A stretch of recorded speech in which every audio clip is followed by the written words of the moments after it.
Hello, I'm Terry Kelly, Director of Representation and Member Services at the Law Society of Ireland. This is one of a series of videos that provides information for solicitors about buying, selling, merging and closing a legal practice.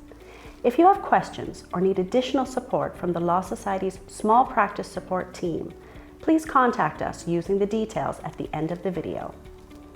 Welcome to Buying a Legal Practice, a Law Society support services video that is one in a series providing information for solicitors about buying and selling legal firms. I'm Keith O'Malley of Law Society Support Services. If you're interested in self-employment, one option that may be open to you is to purchase an established practice from a solicitor who wants to retire or otherwise transition out of law. An important preparation step is to be sure, or as sure as you can be, that self-employment will suit you. Ask yourself questions like, do I have the skills and interest to market a business? Do I have something new or additional to offer the market? How much risk and uncertainty am I comfortable with? It's really important to clarify what drives you, and questions like this can assist. Let's move on now and look at exploring purchase options.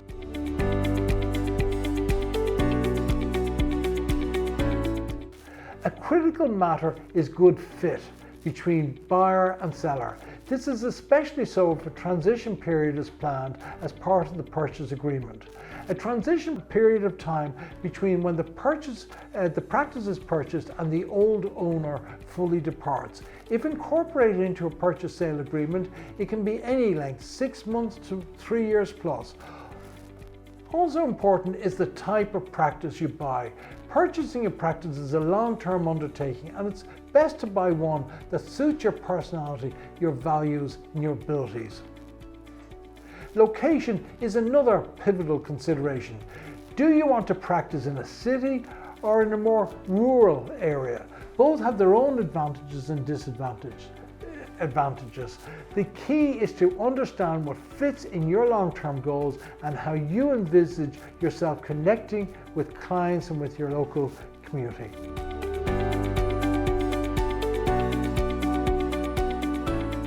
Let's now look at talking to a prospective vendor. Talk to the person. Discuss why they want out, how soon they want to depart, and broadly how they would like to see a sale being structured. Explore how transferable the business is, what proportion of the clients are likely to stay, what proportion are likely not to. Ask questions regarding the firm's client base, how they obtain new clients, percentage of clients that return, percentage of practice that is referral based, etc.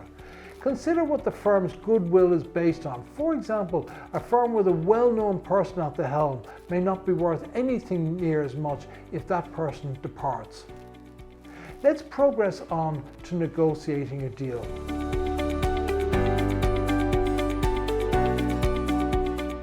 There are a variety of valuation methods. Best advice is to consult with an accountant or a business broker with experience in purchasing professional practices. Don't try and do this kind of transaction on your own. A whole range of items can be included in a deal or not, and can impact significantly on consideration, such as premises, employee responsibilities, and debtors. There are ways to structure deals so that not too much money is exchanged up front, and we're seeing more and more of this in recent years. A word of warning, however, tax implications, whether money is treated as a capital gain or as income, can sometimes stymie deferred payment purchase deals. At this stage, you should be trying to reach a heads of agreement in advance of you doing due diligence.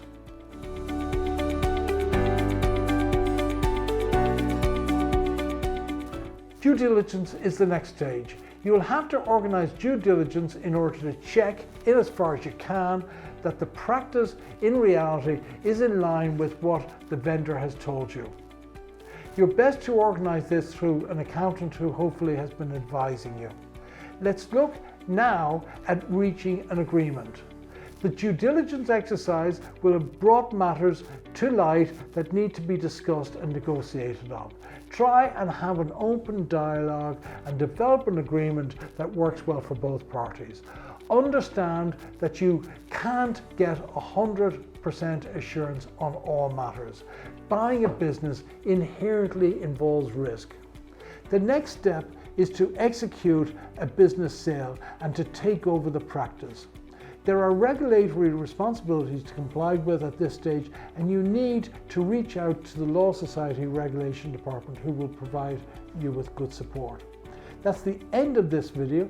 A number of other videos in this series are available with more information on buying and selling legal firms. We hope that they are of benefit to you. Bye.